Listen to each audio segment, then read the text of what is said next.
Hi, Admiral Allen. Thank you so much for taking time to join us and to answer questions from young adults from our task. We've compiled a few questions from high school and college age students that participated in the Our Task internship program this summer.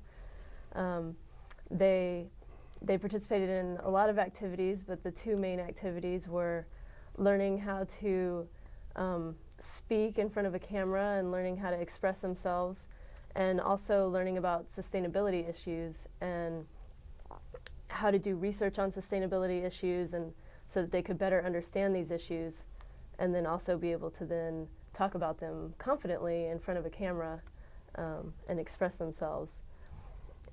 And so Our Task is a nonprofit based here in Arlington, and we're mostly focusing on helping these young adults, high school and college age students, to basically stand up for their future and help make the world a better place for the next generation.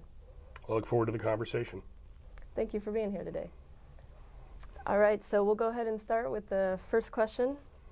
So first, could you explain your role in Hurricane Katrina disaster and the BP oil spill relief efforts? My role in the hurricane and then in the oil spill were radically different based on law, and I think a lot of people don't understand that, so it's a good question. Under a natural disaster, the presumption is the state and local authorities are in control, and if they have resource requirements that exceed their capabilities, the federal government, through an emergency declaration, can provide them resources. During Hurricane Katrina, the responsibility for local response rested with the local mayors, the governors, and county commissioners, and so forth in the Gulf. The problem we had in the Gulf was that they had lost all their capability in terms of command and control to be able to take the resources that were flowing into New Orleans and actually manage them all. So for about a week we had urban search and rescue teams, Coast Guardsmen, everybody doing a great job, but they weren't reporting to anybody. I was sent down to New Orleans on the 5th of September, 1 week after the storm came ashore, and I was designated as the deputy principal federal official to Mike Brown, who was the principal federal official, and he was headquartered in Baton Rouge. And my job basically was fix New Orleans. And when I got there, I decided that one of the problems that we encountered was that under the assumption the state and the city would do their jobs, if they lose all their communications capability, then that's what's got to be replaced if they're going to be effective. So I partnered with Lieutenant General Russ Honore, who led the military forces down there, and my goal was to assist the mayor and the governor and make them effective while they maintain their statutory authorities. In the oil spill, it was radically different. Under federal law for oil spills, the federal government is in charge. And in particular with the BP oil spill, it was 45 miles offshore. It was not in any state waters, which only go to 3 miles, and the oil threatened 5 different states. So my job as a National Incident Commander was actually to carry out statutory authorities to oversee BP to make sure they did what they were supposed to, and when necessary actually direct PP to do things. And their failure to comply with my orders would result in either a criminal or a civil penalty for them. So 2 radically different legal frameworks for the response, both equally challenging but different. Right. Wow. Would you say, you said both equally challenging, so none was either was more challenging than the other? I would have to say that the oil spill was more challenging in that it was the most political event I've ever been involved in. If you're not dealing with a natural disaster and you're dealing with something like an oil spill, you actually have somebody to be mad at. And with all of the emotion and the grieving that's going on over what's happened to the environment and everything, it's very easy to confuse anger at BP with what you have to do to cap the well and remove the oil. And that was a constant issue that I had to deal with, both with the public in general and with our political leaders. So how do you envision different groups or different branches of governments of a diverse set of countries coming together to solve global issues? Well, whether you're talking about a hurricane, an oil spill, a tsunami, or any complex problem in the world, I think everybody needs to understand there is not one organization, entity, individual, group, non-governmental organization, or any transnational organization that's capable of solving a complex problem by themselves. And the big challenge I had during the hurricane and also during the oil spill was to create what I call unity of effort that crosses different organizational stovepipes. You only do that in 3 ways, in my view. That you do that through network collaboration and partnering. And I don't think there's a major problem in this world that's going to require a significant amount of effort where if you don't do that, you're going to fail. And I sometimes fear that our ability to collaborate, partner, and network, especially at a domestic level in the United States, is not taking us the right direction. Yeah, we've seen that recently, I would say. So in your commencement speech at George Mason University, just to give you a little background, our interns who developed these questions actually watched that commencement speech so that they could become familiar with some of your ideas. So you spoke about developing an analytical framework that would help you, that you could go back to and quickly respond Right. to situations when you had to make quick decisions.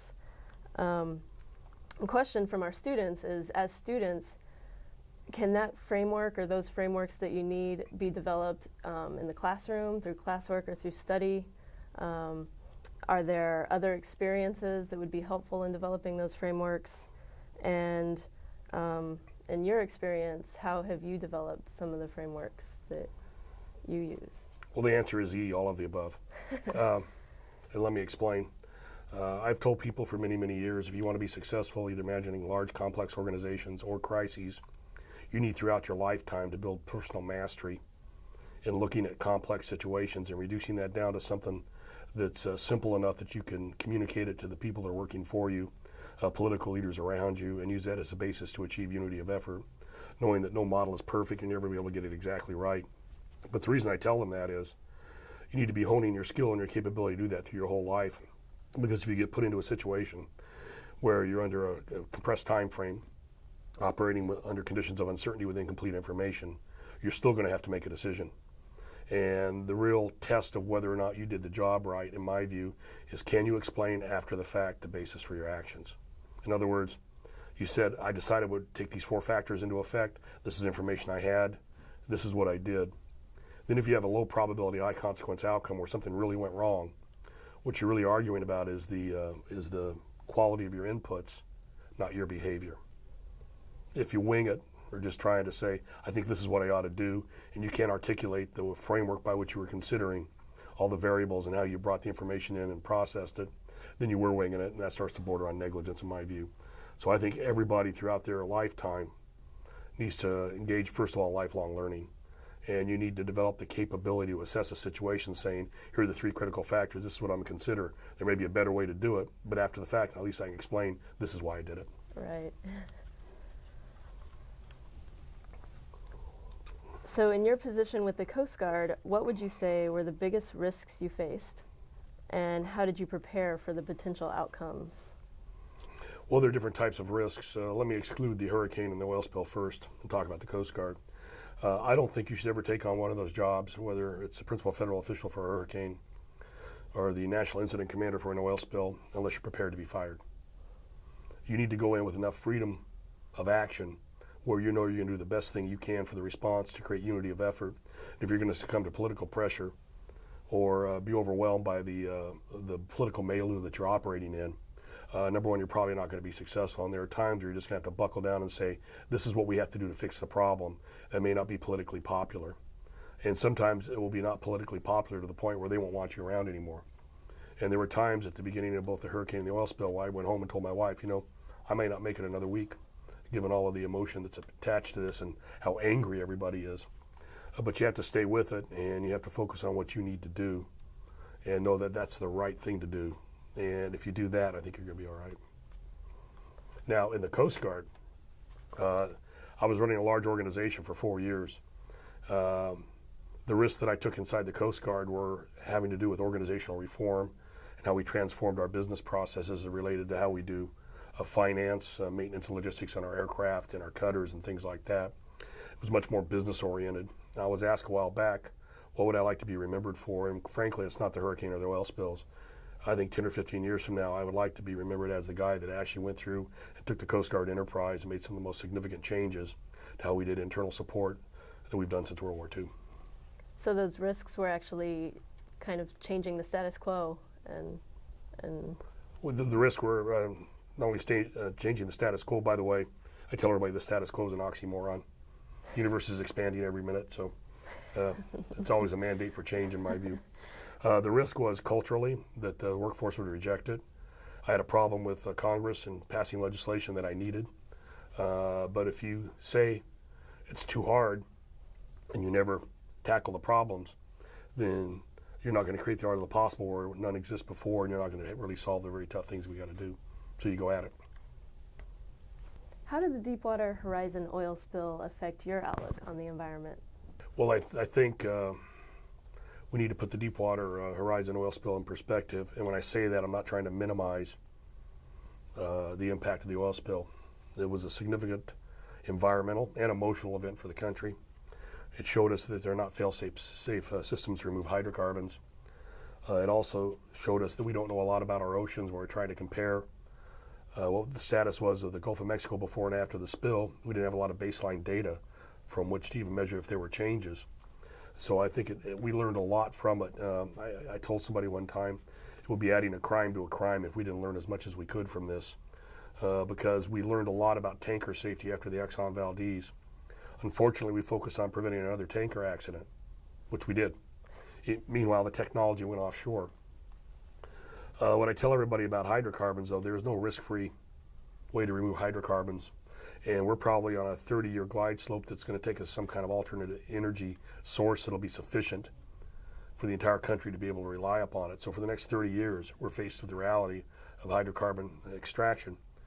And I don't think it's a question of whether or not there's a risk-free way to remove it, because there is not. The conversation should be, and this is a conversation about the environment in general, what's an acceptable level of risk to carry out the activities, and what is the return on for the country in carrying out those activities. Then that has to be a public debate, and it can't be reduced to either qualitative or a quantitative set of numbers or principles. And a lot of that's also going to include a concept, what I would call the public's license to operate. It's their tolerance for having that stuff go on. But I will tell you, in the absence of alternative energy sources, we're going to have to accept the reality that hydrocarbon extraction, with the risks attendant there too, are going to happen for a while until we figure out a way to manage the environment and energy better than we are right now. Yep. You quoted John Holdren regarding our options facing adaptation. He said our options are to suffer, adapt, or manage. So our questions is, do you see specific groups out there that are successfully adapting or managing? Well, I think it's kind of all over the map. I use that analogy because John Holdren talks about climate change. And if you're not going to adapt or try and change what you do, then you're going to continually suffer. If you're not going to look at masses of population in low-lying areas and sea level rises and what can happen, you're going to be vulnerable to catastrophic events. And I think that's what he's getting at. I think some of the things we have to look at moving forward is, and this gets pretty technical, and the National Academy of Sciences is working on this. It's how do you identify risk, and how do you price risk, and who should pay for it? Should we provide a government subsidy for people to live in flood-prone areas so they can get a house mortgage, or should we just say we shouldn't live there? And I'm not sure there's been an adequate enough debate on how we identify risk associated with human action with the environment, who should bear the cost of that. Because I think if we did that, we'd see the market start clearing this stuff out. Because if there wasn't a national flood insurance program, there wouldn't be a lot of people living some places where they're living now because they couldn't get a mortgage. And it's a very, very difficult discussion to have, but I think those are the kind of discussions we need to be having. In your opinion, what should government's role be with regard to protecting the environment? Well, I think first of all, and Jane Lubchenco, the director of NOAA, says this a lot. One of them is we need to know more about our planet, because we make a lot of decisions either in information vacuums or without a lot of information.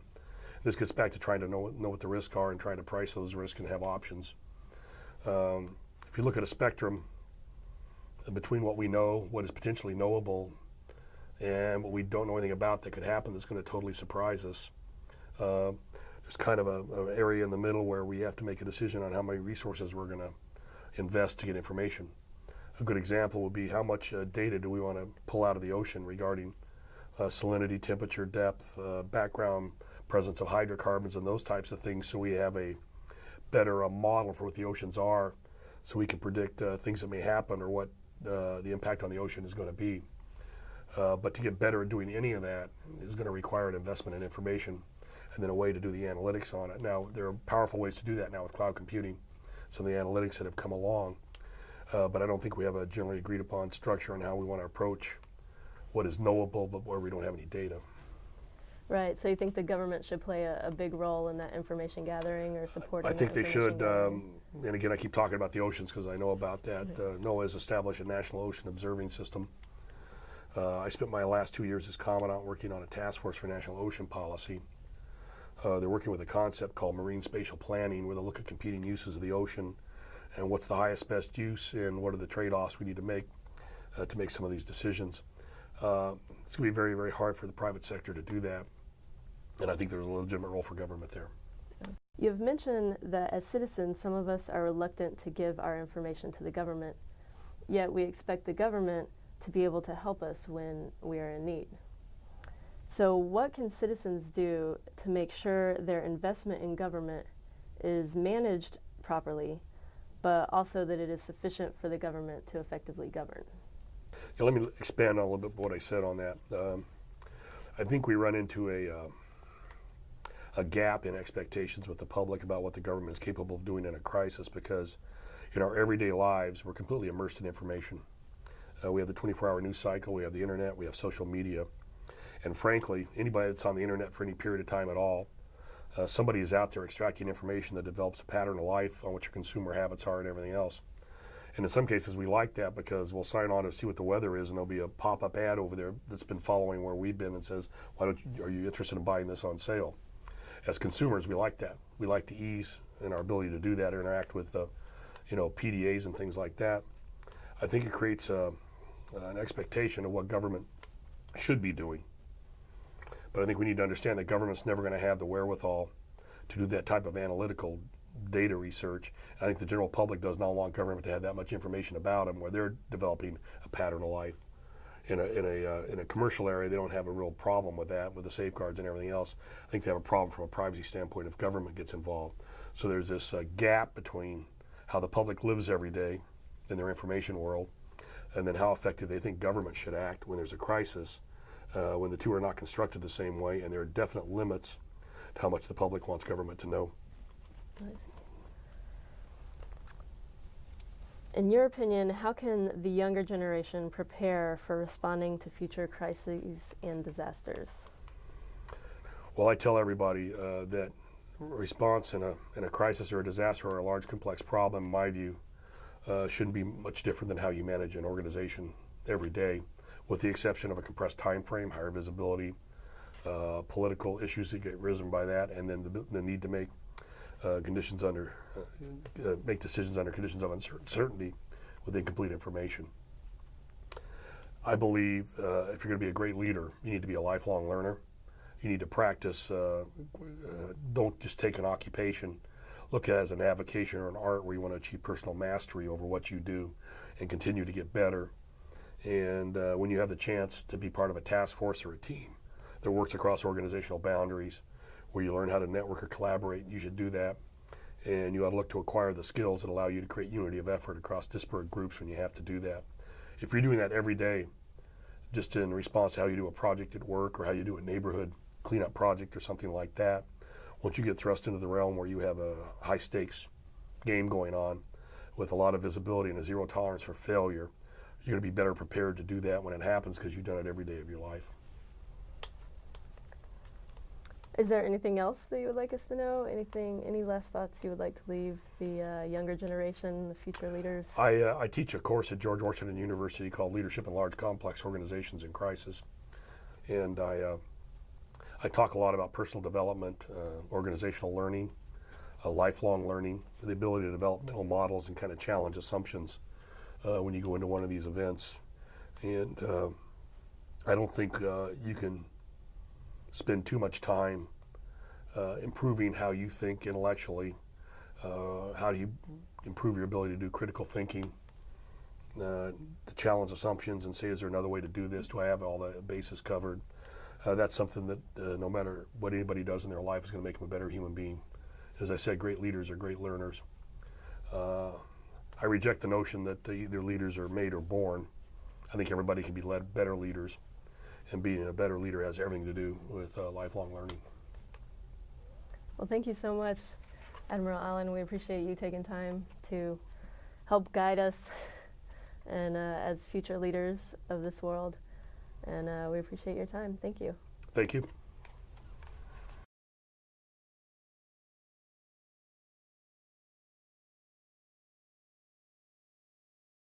has been my privilege to lead the International Energy Agency. And as a former minister with responsibilities for economic and energy discussions, my background is that of a policymaker. And my mission at the IEA is to bridge the divide between analysts and politicians so that informed energy policy decisions are made by governments all over the world, both IEA members and non-IEA members alike.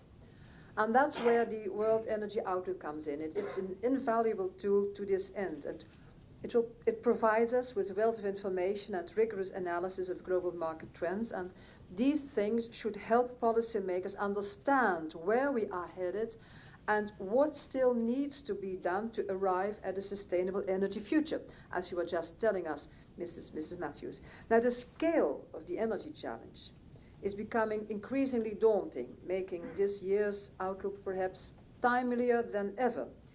Well, just in the previous